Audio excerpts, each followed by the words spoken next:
Welcome to Off the Bench with Danny Cannell. Back to throw, first and 10. The pass completes his tight end. And Raja Bell. Bell has done something. 22 to Raja. Saw the future of football right before your eyes. Just yell it out, man. He can't guard me. What is going on? Good Monday morning. This is Off the Bench with Danny Cannell and Raja Bell. It is episode 7 of our podcast, still in our infancy as we get rolling. How you feeling after, 6-7 episodes? It's a struggle of a weekend for me. Yeah? The Miami debacle. Yeah. A little cold going around the house. Uh-oh. But generally speaking, with the pod and everything, loving life. Nice. I think we're having a good time. I have to bring in our boy Debo, Eric, our producer, real quick off the top, because I have a question. I would ask you, but you don't know this. Okay.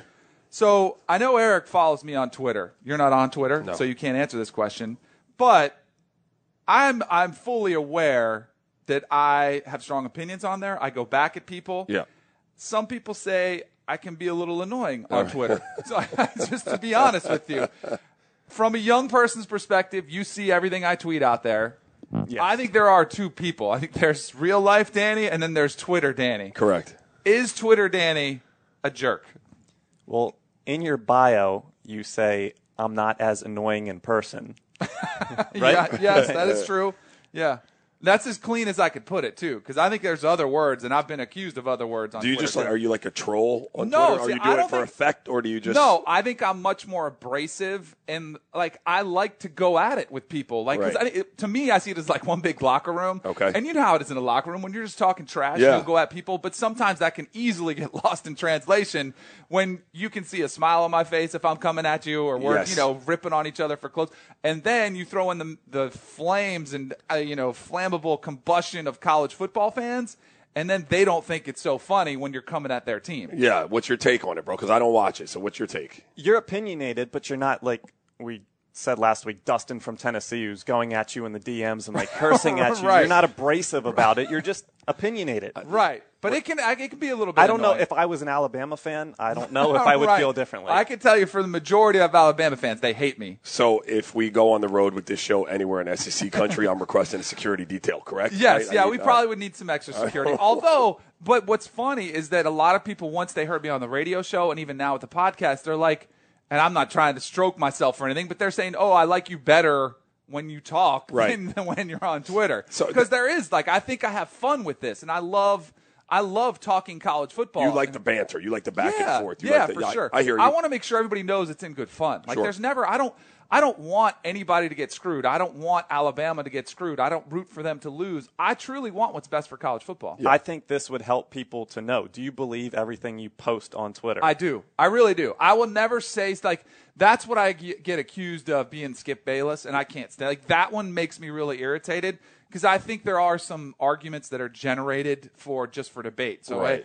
before the show, we would come in and say, Raja, you say that Alabama should be in, and I'll say no. That's not what you're getting here. No, That's not absolutely. what we do. No, Right. no. And that's when people accuse me of making up opinions, that drives me insane. Because I like the college football stuff I'm really passionate about, too. And we're gonna get to that right now. We're going to get to a bunch of stuff, too, in the NFL. Tiger Woods, pretty good first weekend. We're going to recap his. We got some hot stove baseball with Raja Bell discussion coming up a little bit later. But it was all about college football yesterday. Even with the NFL slate, it was about who the committee was going to select. We saw the conference championships play out. We saw Ohio State get the win that they needed against Wisconsin. Apparently not, though, because they didn't get the style points they needed. We saw your boys struggle, to say the least. Yeah. The Hurricanes struggling against Clemson, clearly in over their head. Any thoughts on that game, quickly? Just not ready for that game yet. Not right. Just all around. And not they were ready for the banged stage. up. To Yeah. be fair, they were banged up. Wouldn't have mattered if This they was weren't. a bonus year for the Hurricanes. I It was a agree. bonus year. House They weren't money. supposed to be this good. Now they've got that experience. They played on that big stage in the Yep. championship. Now they don't have that hanging over their head. Hey, they haven't even played for it yet. We saw the SEC play out where Georgia got revenge against Auburn. I didn't see that one happening, but I should not have realized. I should have taken into consideration more of how banged up Auburn was. Right. They were banged up because they had to beat Alabama. They had to beat Georgia in the last few weeks of the season. They were banged up, and I thought they looked just tired and worn out. You had Oklahoma, blew out TCU, capped an incredible season. So then you had the committee. Number one, Clemson, no arguments. Number 2, Oklahoma. No arguments. Number 3, Georgia. SEC champ, only one loss. They avenged their loss. No arguments. The 4th spot, this by far is the most controversial spot that's been given in the playoffs so far. It was given to Alabama. Finished the season 11-1. One loss was on the road to Auburn, but did not even play in the SEC championship. Ohio State fans are livid. They're saying, what about us? We won the Big Ten. What was your take on it? I had no beef with that. None? None whatsoever. And I like to get into some stuff, too. Like, I'd love to debate this, but Alabama in a loaded SEC, as usual, not making the championship game was not that big of a deal for me. Ohio State, the 2 losses, like Oklahoma, I can forgive you that. Getting rolled by Iowa. And just the way they've looked, the eyeball test, they've been up and down. It wasn't like they went in there and creamed Wisconsin and just put all doubts to bed with that type of win, you know? Mm-hmm. And so I had no beef. When you're talking about putting the top 4 teams in college football in a position to win a championship, I believe that Alabama is one of the top 4 teams. Which is a majority opinion. Obviously, the committee felt that way because they said if you have a conference champ, as Ohio State was, and you have Alabama, who was not, you have to believe they were unequivocally better. That was my problem with it. I think Alabama's probably better. This is the irony in all of this, and Bama fans hate me because I have more of a problem with the system. Like, no matter who got in, I was ready to plead my case because I want to capitalize on chaos. I think the way we determine our national champion is the worst in all of sports. Like, it's not a playoff. They call it the college football playoff. I'm thinking about this. I'm thinking about refusing to call it that. I'm calling it an invitational from now on. It's the college football invitational because it's not a true playoff. I don't like a system where you're the 4th best team, according to their polls. You're the 4th one, the last spot in there, and yet you got a bye. Alabama got to sit at home and watch as Georgia banged heads with Auburn, as Ohio State banged heads with Wisconsin. Meanwhile, Alabama's kicking back, getting healthy, getting essentially a bye into the playoff. I don't like a system where USC, who I think could play with anybody in the top 4, would they win? I don't know. I don't like when they're not even considered having been a 2-loss champion of the Pac-12. Well, that's where it got dicey for me, right? Because if you decide to go with Ohio State, then why aren't you going with USC? Like, why wouldn't you? Right, and they didn't even get the discussion. So what knocked them is they said the Pac-12 was down. Where are their signature wins? Although they had their strength of schedule as a whole was tougher than Ohio State or Bama. They had more wins over top 40 teams than Ohio State or Bama, and yet they weren't even considered. Now you can say, well, what does top 40 matter? I think in today's college football, there's not that much difference between 10 to 40. Like, there really are. There are a bunch of okay teams. There are no great teams. You saw it all year long. You had 2 and 3 loss teams in the top 25. Like, it was a fluid situation all year long in college football. I tend to agree. Like, you could go top 8.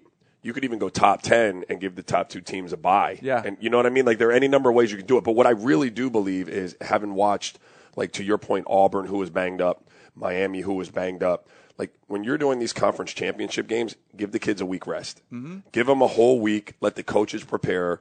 I mean, it was a huge – people were scrambling out of basketball gyms this weekend to get home to see this weekend of football. Yeah. And by and large, it was disappointing. Like, I didn't love it. I thought the best game was the UCF-Memphis game. Like, that was exciting. Right. But, you want your best product out there. You don't want to roll these kids off of 12-game seasons. Yep. Give them no damn rest. And play them, on a regular weekend. Give them an extra week. Let's see the best that each conference has to offer in the conference championship game. Here's my solution, and it's a popular solution. People have said this. I've said it since the thing was started. I think the system we have now is better than the BCS. I didn't like only 2 teams playing for it. I thought that was ridiculous. There's way more teams that could compete for a national championship. I think 4 is better.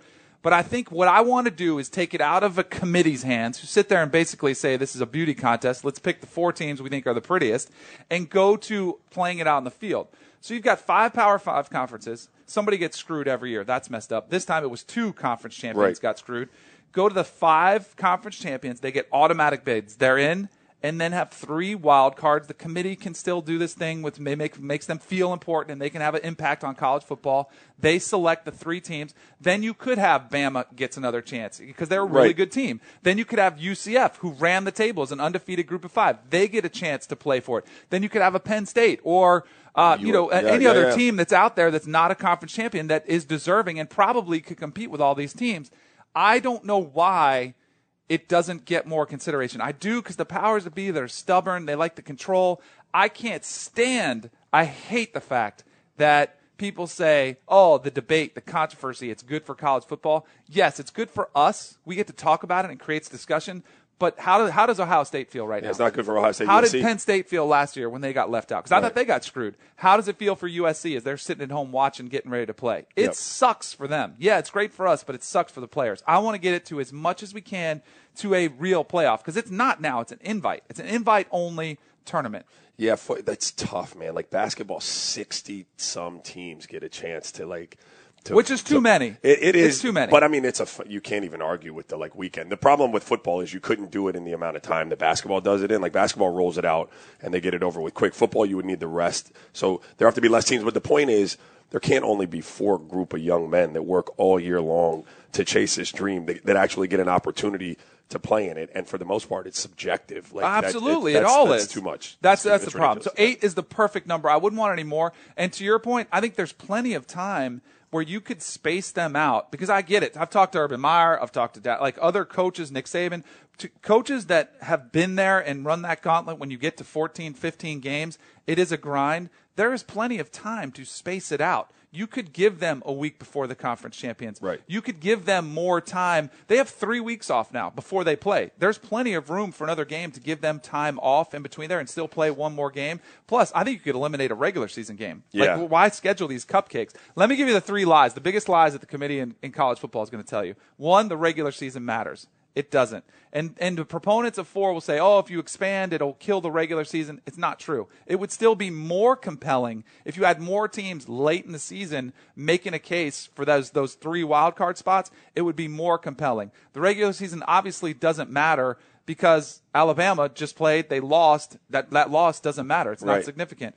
The conference championship matters. That's a lie. It doesn't matter. You got 2 teams that are sitting on the outside. And strength of schedule matters. It's a lie. It doesn't. If you are a team that the committee likes, if you run the table, if you're undefeated, as Wisconsin was close to doing, they had a weak schedule, they would have been in if they run the schedule. Right. There are too many problems with the system we have. That's my beef for today. Sorry if I went off on too much of a rant. Now, did I sound like a jerk through all this conversation? No, this is I good sound stuff. passionate. Like I love college football. Yeah. I'm passionate about it. I think there are some serious flaws in the system. Bama fans still hate me, though. No doubt about it. All right, let's get to some NFL discussion. And as we do every single Monday, it's time for What We Learned. We've got a lot to cover, and time is short. All right, let's get to it. Our boy Case Keenum continues to roll. Now, the question is, as he had another really solid game, 25-30, 227 yards, 2 touchdowns, 13 for 13 in the second half. That's not a misprint. He was legitimately 13 of 13. I'm starting to wonder because before it was a cool story, right? He comes off the bench, career backup. Now you're starting to want to look at him and say, is this the next Kurt Warner? Yeah. Like somebody who went from obscurity to superstar and potential MVP type player. It happens so infrequently that it's impossible. You just don't know. Like that's why it doesn't happen, right? Like because everyone missed on him, right? It's not like he was sitting around and he had a bunch of people saying, hey, yeah, he should be a first-round pick. Like, everyone missed on him. Yep. So you think that you're seeing some stuff, but, like, you don't know if it's just that type of year. I mean, Minnesota's defense is raw. Those numbers are ridiculous, though. Yeah. And I've said before that I would cheer for a dude like that. I guess, my takeaway from that is, yeah, they're really good, but that NFC, like that road to the road to the Super Bowl through the NFC playoffs is stacked. And when you're talking about playoffs, like defenses are important, but quarterback play is equally important. And like the quarterbacks that you got Drew Brees, Carson Wentz, Cam Newton, Russell Wilson, and Ryan Goff. Like, and Case Keenum. Jared Goff. No, Jared Goff, sorry. Yeah. But as soon as, what was I thinking about? Ryan Leaf, damn it. Yeah. Jared Goff. Definitely don't want to mix those up for Jared Goff. You don't want to have that comparison. But Case Keenum, as good as he's playing, I mean, pedigree-wise, if he comes through the NFC, then I'm ready to say Kurt Warner-esque. I don't think he is. So here's the thing. In his career, he's already had – so when Kurt Warner burst on the scene, he really hadn't played at all. Like right. He was arena football. He hadn't done anything. He went straight from zero to hero. Like Case Keenum kind of went from zero – well, actually not even zero because when he was at Houston, he was an incredible quarterback, but people said, oh, he plays in this system. He's one of the top all-time leading passers in college football at Houston. But people said he was a product of the system. That's why he's able to have success. And he has played some. So up to this point, he was 9-15 as a starter, 24 touchdowns, 20 interceptions. Like, those are decent numbers. Right. And people are like, all right, this is what you get. I thought he'd be a good career backup. Now, I don't think he's Kurt Warner. Like, I don't think he's all of a sudden going to have a Hall of Fame career. I think there's no doubt this team functions off the defensive side of the ball, and he's capitalizing on that. But I think he might be the solution for the Vikings. Yeah. Like, long term. And I don't think I would have said that before, and I'm starting to change my mind on that because I think then there's kind of a fine line. Is he Kurt Warner or is he Ryan Fitzpatrick? Because Ryan Fitzpatrick had a season with the Jets where he kind of put all this magic in it was Fitzmagic. Right. And he goes out there and puts up an incredible year. Then the Jets are looking at the following season. They're like, what? We're not paying you crazy money. And he held out and he ended up signing for $12 million a year, which is decent money, but it clearly wasn't, you're the long-time franchise guy. I think Case Keenum will probably get similar. He's going to make a boatload of money. He's not going to make the $20, $25 million money, but I think he's going to make $12 to $15 million money. That's so cool. I think I'm on record right now. He's better than Ryan Fitzpatrick. He's not Kurt Warner, like, to your point, Hall of Fame, the longevity of career. I'm not ready to say that yet, but I think he is better than Ryan Fitzpatrick. And I agree with you. Well, here's the more important question. Yeah. Do you think he's better than Teddy Bridgewater? I do. Yeah, I do. Because that's the question that the Vikings have to answer as they're looking at Teddy Bridgewater, because he's back, he's healthy now, and there's no way you want to bet. There's no way if you're Mike Zimmer, you're thinking, I'm going to go to Teddy Bridgewater now. Right. But for the long term, I think it is one of those things where you probably do have to cut ties with Teddy Bridgewater. Much as I like him, as much as the Northwestern, he's been an incredible story. Love what he's all about. I think it's probably better for both of them, because if you're Teddy Bridgewater and you come back and you start next year and you don't do as well as him, the fans turn on you. They're going to be all over you. Like, maybe you just cut Teddy Bridgewater loose and say, good luck, get an opportunity. We're fans of yours, but we've got our guy. Yeah, I think that it's the perfect opportunity to do that. And I like Teddy Bridgewater too. When I watched Teddy play with Minnesota, I never really got the sense that he was commanding what was going on there. It felt like play calling and everything around him was designed for him to kind of maybe not screw it up, if that makes sense. Like, they never really let the reins off of him. You know what I mean? I would say that's the same they're doing with Case Keenum. But he does it better. Yeah. Oh, absolutely. You know what I mean? Well, so but it helps because he has a better defense on the other side. Yeah. He has better. They kind of have this mojo. Like, it's the momentum. He has the momentum. He's feeling it, the confidence. And I don't think Teddy Bridgewater ever had that luxury of playing with a Vikings team that's playing this good. Yeah, it's interesting. All right, let's keep it moving in the NFC. As last night, the game of the week, the Eagles went on the road to Seattle. Seahawks were underdogs, which was crazy. I think that was easy money. Debo, did you take that at all? I bet the Eagles. Oh, no, you did not. He's a Philly guy. That's right. That's guy. right. You had to bet your team. But going into the Legion of Doom, like the Legion of Boom. What was the line? What was the line last night? 6? I think it finished at 4. What'd you get it was at? 5.5. Oh, man. But going into it, the Seahawks looked like they were falling apart. They had a ton of injuries. But I don't think what we accounted for was Russell Wilson. Because Russell Wilson is the Seahawks. Like, it should be the Seattle Russell Wilsons over the Seahawks. He puts the team on his back. Like, I don't think we've seen, like, Aaron Rodgers puts the Packers on his back. It is remarkable how well Russell Wilson plays. I think he's one of the most and I think people respect him. He's got the Super Bowl. He's been there. He had the interception, which I think people remember, which I don't think was that big of an awful call as people make it out to be. But I don't think he gets the credit that he deserves. He does not. He is, and Debo came in and said the buzz this morning was Russell is second to Brady in the MVP. I hadn't heard it yet, but that was going to be my platform this morning. Like, are we missing on what might be the MVP? And I'd make an argument that he is the MVP and Tom Brady is second to him just because of the amount of offense that he accounts for there in Seattle. What was it? You said it was 82% of their total yards and every single touchdown save for one, right? They got one running touchdown from someone that's other than Russell, and obviously he's thrown for them all. Not to mention that, when I've watched him over the years, he plays with every injury under the sun. He rarely misses games. Has he missed one? He's drinking that water, man. Yeah, He's got the water, the concussion water that he's got out there. And he does play through it. But your point, like you asked, people are still sleeping on him, and people are disrespecting, and some of that has to come. Some of that comes with the way you come into the league sometimes, right? Yep. If you don't come in as a first-round draft pick, it's the chip that Tom Brady still wears on his shoulder, right? Yeah. You get disrespected coming in, and you have to show and prove over and over and over and over again, and so. All right, here's where you got to slow your roll. Yeah. Slow down a little bit. Okay. I think he's having a great year. I think he's underrated, but MVP talk I think is overrated. Why? Because Tom Brady. Tom Brady's having an incredible season. Think about how bad their defense was this year coming in. People are writing them off. People are saying he's 40. This guy is producing like he's never at a level where he's had previous MVPs, if not better. His team now, with the Eagles losing, is probably everybody's favorite to win the Super Bowl. And I think there's a fatigue, much like LeBron in the NBA. I think people are like, well, Brady's great. He's won Super Bowls. We don't have to give it to him. I'm not taking anything away from Tom Brady. Like he and Russ are right there for me. But when you're talking about the most valuable player, like if I subtracted, let's say I put. But here's the thing: if you take Brady off the Pats, they suck. Although people will say Matt Castle, I think. I was going to say, like if you had Matt Castle or the kid they just traded Garoppolo, that team still rolls. Yeah. I don't think they roll as much as they do. Not as much, but if you take this kid off of Seattle, Russell Wilson, what are they? 4-win team. Yeah, they're ridiculous. And so I wouldn't begrudge you Tom Brady being the MVP. I'm simply saying that I could make a case statistically that Russell Wilson means more to his team and their chance of success than Tom Brady does. Do you think voters have Tom Brady fatigue? It's just I think it the happens. LeBron thing. Absolutely. He should win every year. I think it happens in every sport. I think if you have a guy who is always in the conversation, people want to give something the shiny new toy. They want to give him some love, which I'm kind of okay with. But when you look back, I think Tom Brady only has 2 MVPs. 2007 and 2010. And he probably deserves more. Yeah. And the same with LeBron. Like, LeBron deserves more than he's got. Sure. But I'm okay with it because he's also got the Super Bowl titles to go with it. He's got more Super Bowl MVPs than that as well.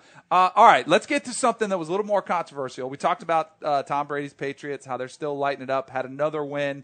Yesterday it was against the Bills. They pretty much dominated the entire game, but that wasn't as they won 23-3. But that wasn't what was making news. Your boy Gronk. Everybody loves Gronk. He's America's Nobody frat loves boy. Gronk. I mean, how can you not love Gronk? Exactly. That's where I'm going right now. All right, so you don't love Gronk. You know who doesn't like Gronk now is Tre'Davious White. So there was a play in the game. There was a turnover, and Tre'Davious White's on the ground, and Gronk just comes out of nowhere. I don't know if there was something previous that happened, but he comes up, dives at him, like spears him right in the back of the head. It was nasty. Tre'Davious White was in concussion protocol, leaves the game. It was dirty. It was flat out dirty. Gronk does not get ejected, but I think there will be a suspension coming. And Gronk actually spoke about it after the game. Hear what he said and see if you're still mad at him. Well, first off, I definitely want to apologize to number 27. I mean, I'm not in the business of that. I mean, there was a lot of frustration, and I was just really frustrated at that moment. It just happened naturally through emotions and frustration, and just want to apologize to Tre'Davious White. What you didn't hear at the end of that sound, and I wish we had it, was him finally get to his soul. Like, that was scripted. Someone from their PR department said, listen, Gronk, this is what you're going to say to the media. And the more he talked, he reiterated how bad he felt, and it was out of frustration. He said that about 7 times. And then he started bitching about not getting calls and saying that they get to do this and that. And, I mean, what do you want me to do? Like, what do you want me to do? You know what I don't want you to do? I don't want you to get up, throw a baby tantrum, and spear somebody in the back of the head. Like, I'm suing you, Rob Gronkowski. Like, if I got to miss 4 games and you've done that to me, it's a lawsuit. Here's my beef with Rob. And look, I don't know what the reason. Maybe you can enlighten me.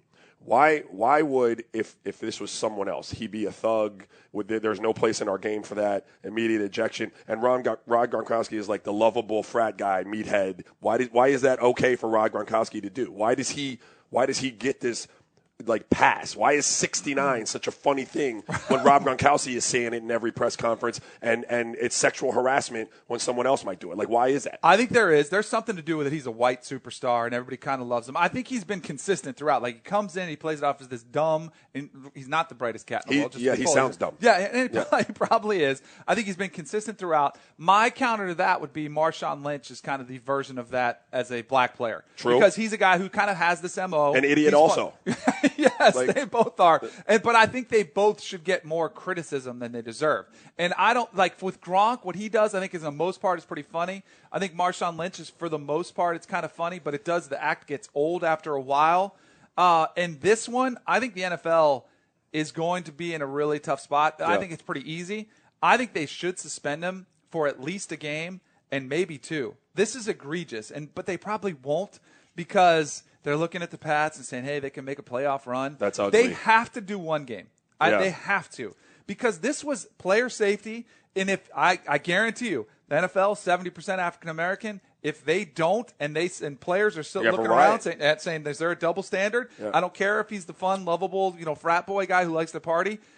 I think there would be a legitimate outrage, and deservedly so, if they don't suspend Gronk. Yeah, I mean, I'm yelling and screaming, right? Because just because I hate the Pats. Now let me ask you that. Let me ask you this though: as a guy who played really emotional, and got into it and lost your cool at times, do you see where it could happen, where he just lost it, like in that moment where you blank out and you're like, ah? I was thinking about this on the way in because the Kobe situation with me, I've admitted, like I went blank there for a second. You know what I mean? But like, I think there's a difference between like when you're in the middle of a play and something's happening, right? And then when the play is over, like let's say Kobe had, gone out of bounds after a foul or something like that, and they called a foul on me, and at that point I lost my mind and ran up behind him and elbowed him in the back of the head and really hurt him. Like that's a different level of blacking out, right? Yeah. And I've always said in that moment, like I was an idiot for that, and whatever consequences came my way because of it, I was cool with it. I wasn't in the press conference trying to lobby for like, hey man, like they let him. What do you want me to do? Like I said, look, that's what I did. So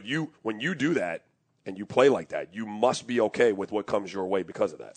So at 3 seconds is probably the amount of time. That's enough premeditation. Like it's like premeditated murder, because there is enough time. Because I agree with you. There is a split-second reaction where it's just bam. Yep. And then there's a 3-second size him up. I'm going to take a running start, and I'm going to spear at the back of his head. That's my problem with it. If you're going to fight somebody, or even if you want to do face-to-face, go at him. But to do that, that's a really bad look. It was a terrible look. You could see him when it happened and the kid was lying on the ground. He throws like a mini little tantrum at first. Like when you watch the clip, like he's super frustrated. I'll give you that. And then he does. He makes a conscious decision to say, I'm going to blast this kid. I wonder, because you don't get to see like their mouths and stuff like that. Right. Like how much junk was being There thrown. obviously was a lot, but you've got to realize that's on the field every single day. Yeah. Every single game you're playing, you just have to deal with it. You have to be able to control yourself. Right. And he clearly didn't at that point. So let's move on. The Giants, still a complete mess. They went to Geno Smith. Your boy Ben McAdoo is done. Like, I think today, when people are listening to this podcast, he's probably Do we done. have an applause? Yes, and deservedly so. Yeah. He should be fired. The reaction to the players, both current and past, should be no surprise. The former players, Giants players, played with Eli, are planning on wearing Eli Manning jerseys to the game next week at Giants Stadium. There was a confidential email to employees in the Giants organization that said, don't comment on the Eli situation. This has been handled as bad as it could be. I'm with it. I think it's an awful decision, but I think it probably would have been okay if you would have waited till the last week or two. Like, I just think it was too early. I think it was a premature move. It was premature. Yeah. Like that you have to give him the platform, right, to play. This is probably his last season in New York. Most people know that, right? 36, he's getting up there. Yeah. I think he would have loved to play it from start to finish, but his brother didn't get to do it. Right. No, very rare people get to do it. And so you give him the opportunity to play, and then that is a much better received message for a veteran in any sport when it's the last game or two and everyone's ready to go home, not in the middle of the hunt. And they're not hunting anymore, but it still feels like your internal clock as an athlete, like at this time of year in December, it still feels like you're playing for something. So I have to question. He's done. And what was he doing wearing the sunglasses when it's like it was an overcast day in Oakland, and he's wearing the stupid sunglasses? Ben McAdoo. Oh, I didn't even look. I want to go watch he looks that. like an idiot. He's one of the worst looking dudes I think we've seen in football in forever. And he tried to do the makeover with the slicked back hair and I guess the shades. He better because to be fair, maybe he needed them. Maybe they're prescription. maybe. Right, get out of here. But get the kind that go lighter when it's light. Like, you got to do something. I've been thinking about this a lot. If David Blatt, when I was with the Cleveland Cavaliers, wanted to bench anybody, like LeBron, anyone of any significance, he would have probably had to come to the front office and said, hey, look, this is what we're going to do. Because you can't – I mean, if you're benching a fringe player, that's one thing. But not your star quarterback. So – and I've given a lot of thought because I've been really brutal on McAdoo. I think Who signed off on that? I think Jerry Reese did. And I think the general manager, I think he's done too. They're going to clean house. I think the Maras are getting off because I guarantee you it must have I shouldn't guarantee you, but I think it probably came across their desk somehow, and they probably signed off on it and didn't think it would play out this poorly. You were wrong. And now they're paying the repercussions for it. But ultimately, they could have said, you guys can do this, but if it doesn't work out, you're done. Oh, yeah. And maybe that was the gamble that Jerry Reese and Ben McAdoo were willing to make because they probably knew it was coming to an end anyway. And they're saying, now let's just salvage the season. Because, ultimately some people are getting fired for that one. There was a little bit of a sideshow after this. So ESPN was talking about it. Rex Ryan came on during the pregame show, and he said something about Geno Smith, who was getting a start over him. He said, quote, he was a great guy, but that he doesn't want him playing quarterback for me. This is his former head coach.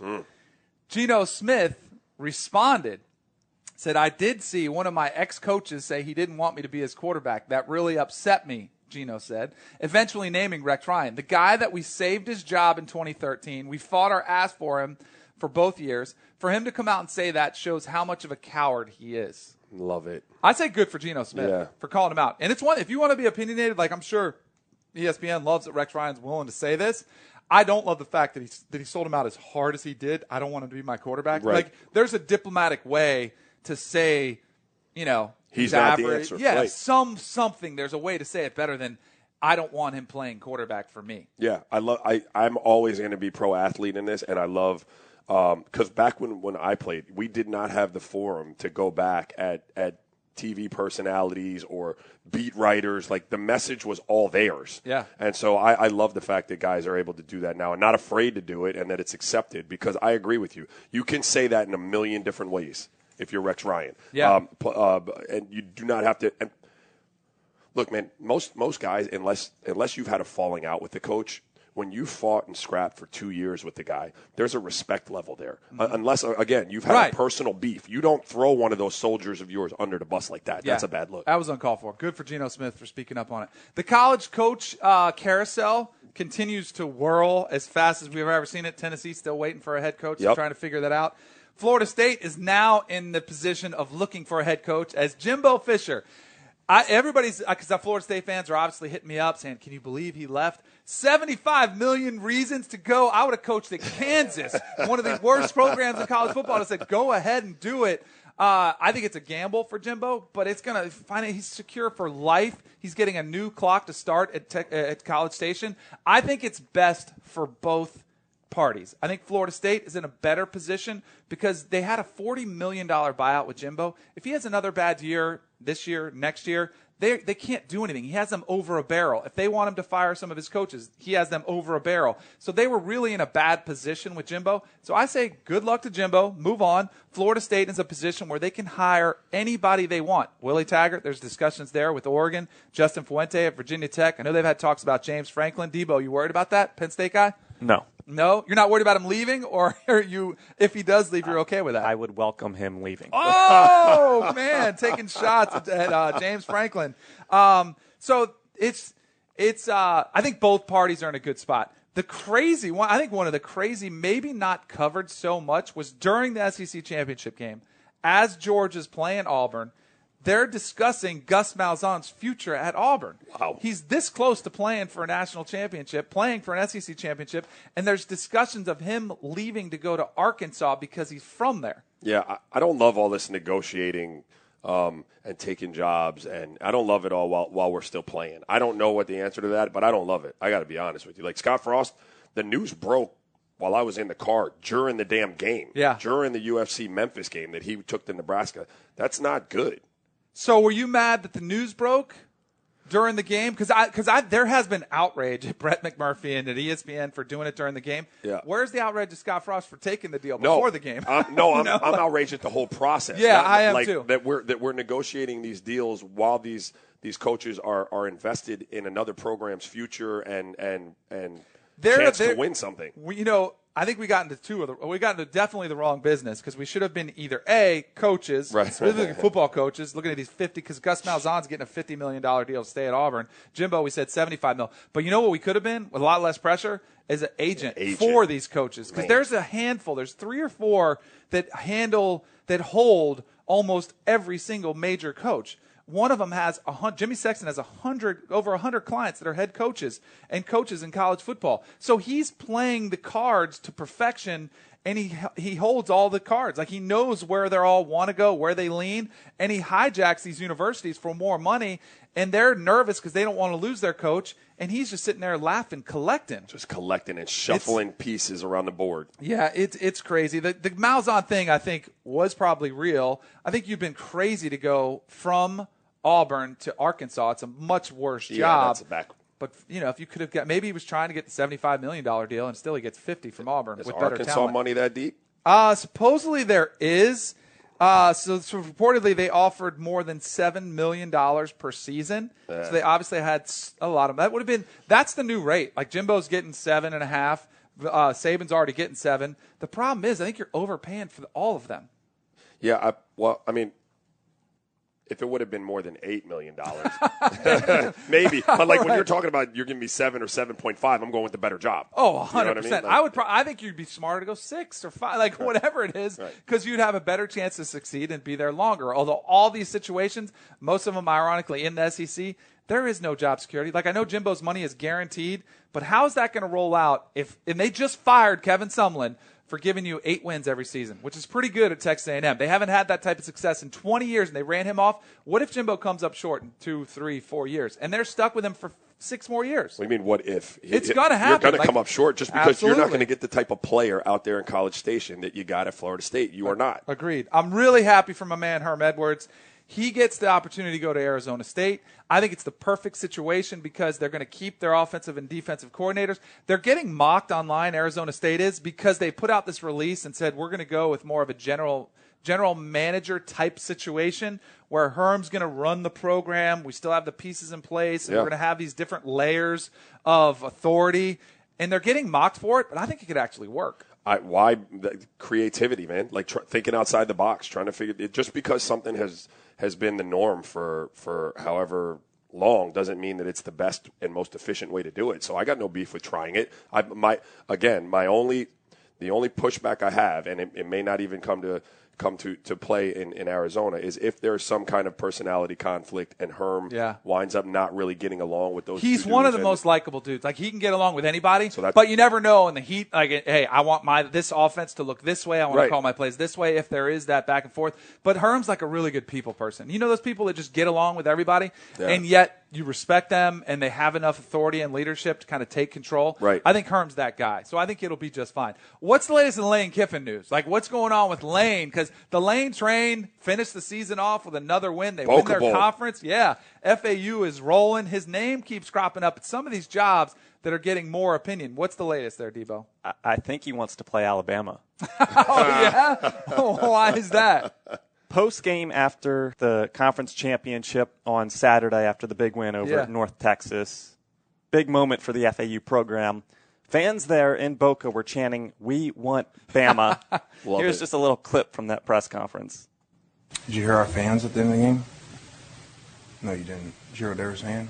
I didn't hear what they were saying. I just heard no. We want Bama. That's what they were saying. And I was like, not so fast. You ain't ready for that yet. So I've got no idea about polls. So I don't even know how that process really works. I'm just trying to win a game. So to be clear, you don't want Bama? Well, I would love to play Bama. I would. I'd feel sorry for our players, but I'd like it. I like that. What would the spread be if FAU played Bama? Probably 21. Which is, you think higher, Debo? I think it'd be 20. I'd be 3 touchdowns. You think it'd be 30? Because they were 35 against Ole Miss. They were 30-something-ish against Arkansas. I think FAU's not that bad. You think they're clearly better than Arkansas and Ole Miss? No. Arkansas was a dumpster fire. Ole Miss had its moments this season. All right, I'll give you 30. I went to a FAU game. They are not. I was sat at that stadium. I think Lane would be a good hire for somebody. I do too. Maybe Arkansas. I think Arkansas could use a little splash of. Now they had a brash, trash talking coach in Brett Bielema, who was great. I thought Brett got screwed getting run out of there, but I think they could use a coach like Lane Kiffin to come in and kind of spark some life into their offense. I think he'd be great for recruiting. I don't have any concerns about his tweets. Like, he's getting ripped saying, people say, oh, they scare off. The athletic directors are scared that he talks on Twitter and he tweets so much. I think that makes him more relatable to recruits. Sure, and it makes him more like it's like that's the language that they speak now. Like they don't speak to come sit on my couch. I mean, ultimately you got to come sit on the couch and talk to mom and dad. But that's not it's not about the mail. We used to wait around when I was in high school at the mailbox to see who sent you mail and read these letters and whether they were typed out or handwritten. That's how you knew when a guy was really interested in you. If it was typed, that's for him. If it's handwritten, he wants you. But now it's all done through that social media following and tweeting and Instagram. And so you need a dude like that. You need a guy who's ready to progress and speak the language of these young kids to have a chance to get them. I have a question for you about bowls. Yeah. Because Miami stays and plays in the OB. Boca, FAU will stay and play in the Boca Raton, whatever. Like, if I played college football, I would want to go somewhere for my bowl. Yes. Like, how did players feel about that? I would want to go away. I played from South Florida. Yeah. Went to Florida State. I played in 3 Orange Bowls. Yeah, right? Wait. I was bummed. I hear you, I wanted to go somewhere else. We played in the Sugar Bowl once. Was a blast. Loved getting out. My senior year, the national championship was the Fiesta, and I was like, send us to Arizona. Well, obviously, we didn't get to play for that, but I would have rather gone anywhere. And no offense, I'm on the Orange Bowl committee. Like, I love the Orange Bowl, but 3 times I wanted to leave. I wanted to get out. It's a vacation. Right. Like, it's fun. A lot of guys don't get to travel outside the state very much, and this is where it's different. Most road games, travel the night before, you go team dinner, bam, you're out after the game. This one, you go 5-6 days before, you get to explore the sites. If you go to San Diego, you get to see SeaWorld. If you go to, wherever, you get to explore the sites of the city. Like, it's fun, man. It's a blast. I used to travel when I was in high school. My dad was an associate AD at Miami, and they would take all the families to these bowl games. So I went to the Fiesta Bowl. I went to the Sugar Bowl. And the parties, like the, what do they call the rooms that they have, the hospitality rooms? The hospitality suites. Yeah, they're stocked the whole time. The swag. Yeah. Like the swag. Oh, man. I feel bad for the teams that got to stay home. I am with you. I feel bad for the Canes that have to play in their backyard. Mark Richt tried to sell it, so we're going to have a great crowd. Yeah. You definitely want to go somewhere else. Correct. Send me across country. Did you watch any golf over the weekend? Did you see our boy Tiger? I did. You did? I did watch some What'd golf. you think overall? Overall, I thought it was a real positive. And what I liked, and my takeaway from it was, he looks like he's in a good spot with the swing. He's not rehearsing technically rehearsing. When you're in a bad spot, when you're out there rehearsing the technicality of a swing. Yeah. Like, you're overthinking every part of the swing. Right. He looked like he was just thinking about the shape of the shot, just kind of flowing and playing golf, right? just playing golf again. Yeah, I think it was the perfect tournament for him to come back to because it was a limited field. I think it's a fairly easy course, shall we say. As Ricky Fowler shot a 28. I think on the front side he was on fire. I think he was playing with a lot of his buddies, which is great. He played with Justin Thomas yesterday. Shout out to our boy JT. Hit us up. We're going to get you on as a guest, talk some smack about Bama, although I think he hates me. He's a Bama fan, so he probably does hate me. But I saw, when he's paired in the first round, he was loose. I heard the broadcast saying he was talking to fans. Yeah. This is a different Tiger Woods. I just question – I'm rooting for him. I want to see. I thought we saw some really positive signs. The fact that he was able on the weekend to have 17 birdies, 2 eagles, 11 bogeys, 1 double bogey. He's a little bit all over the place, but he's still able to score. I think that's great for golf. But what made him really special was that cutthroat. Yeah. I don't talk to anybody. I am everybody. Everybody's my enemy. I'm going to go for the jugular. I'm the best in the world, and you can't mess with me. And I think not only the fact that he thought that way, but everybody looked at him that way. Correct. They were afraid whoa, of him. now they're not. They're not afraid of him. There's no more fear in their eyes. He's a peer now. The protected environment, though, was exactly what he needed, and that's what that was. The small field, mostly buddies. Yeah. Albany course. It's beautiful, but it is. Have you played there? Yeah, I played it. Really? Yeah, it's a tough course though. For me, I'm sitting there calling it cake. Ricky Fowler shoots a for 61. pros, it's not because they hit their target every time. Yeah. But for a guy like me, who I could be long sometimes, but it could be 10, 15 yards left, you're going to be in trouble in all that fescue and stuff like that. But he played with Jimmy Walker. Yeah. Oh, that's right. You remember that. That is right. Jimmy You called it. Beast.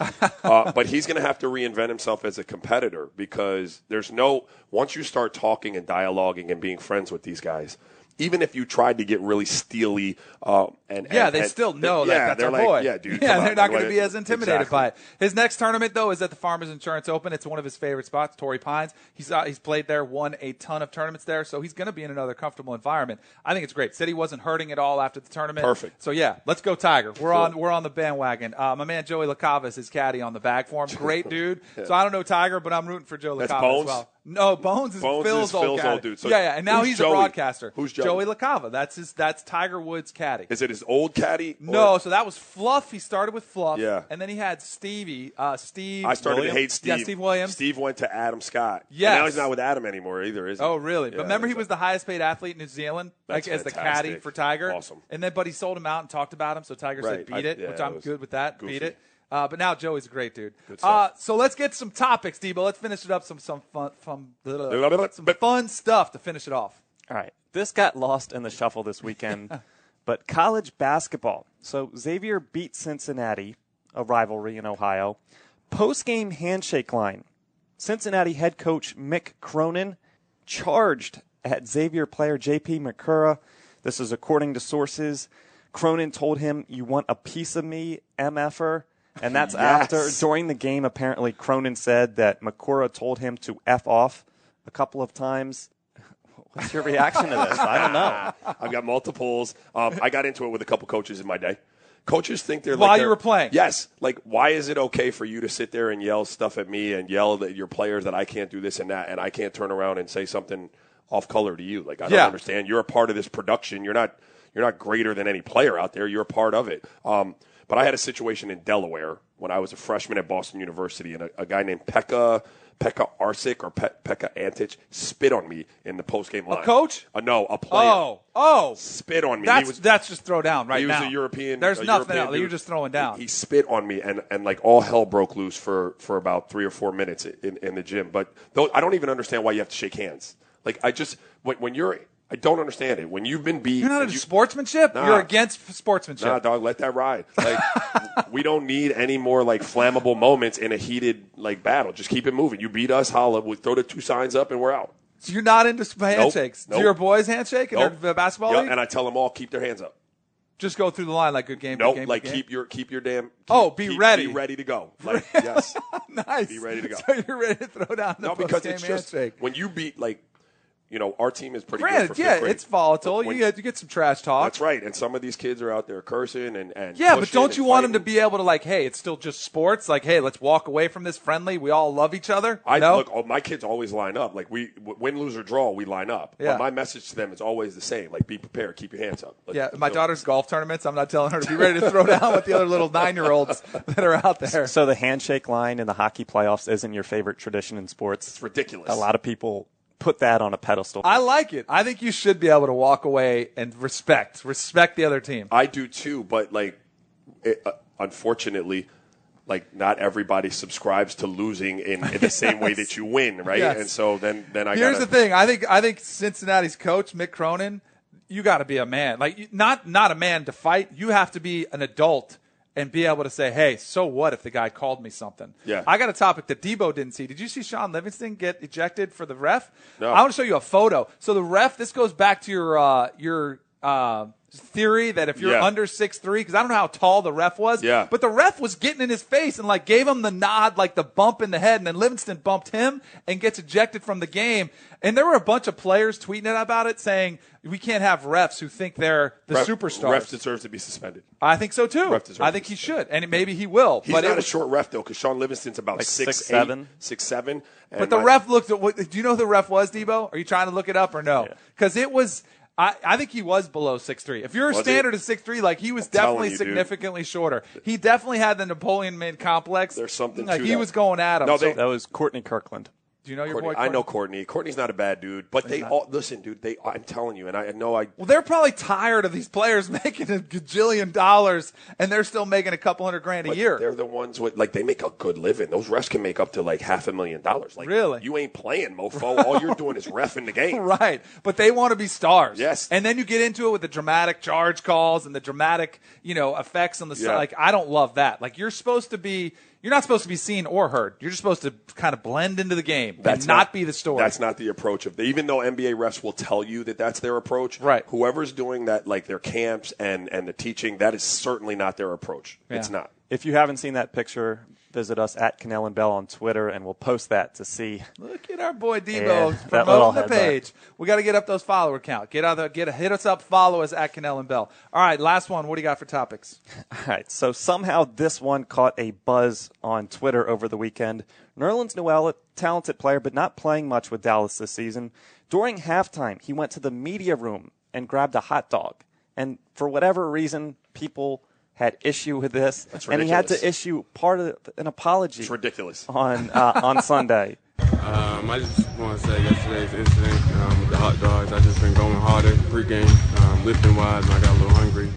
It's just crazy. This is so dumb. You know what Nerlens Noel should have done? He should have done a Baker Mayfield and grabbed his nuts and said, whatever. I'm not doing – like, the fact that he had to apologize is ridiculous. I'm not apologizing to anybody. Like, I don't owe you an apology because I was hungry, damn it. Like, I'm out here working pregame. I used to go to the media room all the time. I go to the media room when I first got to the arena and get myself a cup of coffee and whatnot. Yeah. I'd go into the family room. Did they not have it in the locker room, or was it easier to access it? He said he should have sent a ball boy to get it. He has to be smarter about it. Why? Why is that? What, smarter about what?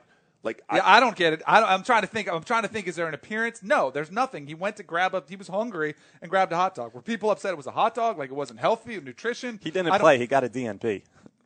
He didn't even play? This is ridiculous. This is absolutely ridiculous because Mark Sanchez hot dog during the preseason game, that blew up out of control. If you're not playing, who cares? I used to eat Snickers bars on the end of the bench in Philly first year. A lot of teams will have junk out. Like when I was playing football, most teams had Coke, which I think people are like, what? And that probably wasn't the most nutrition. Right? Yeah, they'd have Coke and orange slices. Like that's the worst combo ever. Like it'd make you gag if you had both of them. But they would have Coke, Gatorade, like that was an option. Right. And all kind of guys would have stuff they would snack on. I had players that I played with that would hit up the McDonald's drive-thru and get like 3 or 4 egg McMuffins before the game on the way, or a quarter pound with cheese. Whatever you do, do it. Who cares? Just play. That's all you need. And that's the bigger point here. Like it's because it's Nerlens Noel. It's because he's having a rough season, which is stupid. If it had been I don't know, Ben Simmons getting a hot dog at halftime, no one would care. Right. No apology necessary. Ridiculous. A little bit tongue-in-cheek, head coach Rick Carlisle came into that clip and joked around and said, did they have the relish that you like? So he wasn't super mad, but I think people online were. So screw people online. We're listening that goes too back much to the beginning of the online. episode. Yes, exactly.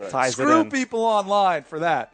All right, that's a wrap for today's show. I hope everybody has a fantastic Monday. I hope you enjoyed what you heard. If you did, make sure you go subscribe to us on Apple Podcasts. Leave us a 5-star review. In the review, ask us questions. Every Wednesday, we're going to answer those questions for you. We had some good ones last week. You can follow us on Stitcher, Google Play, TuneIn, any of those other ones. And make sure, our boy Debo, shout out to our producer, does a fantastic job running at Cannell and Bell on Twitter. Has some really good stuff, some funny stuff on there. So make sure you hit him up as well. Have a 669. We're getting up there. To give it the little Gronk laugh. 69. Oh, now he just has to do more work to go bleep that. All right, have a good Monday, everybody. We'll see you Wednesday.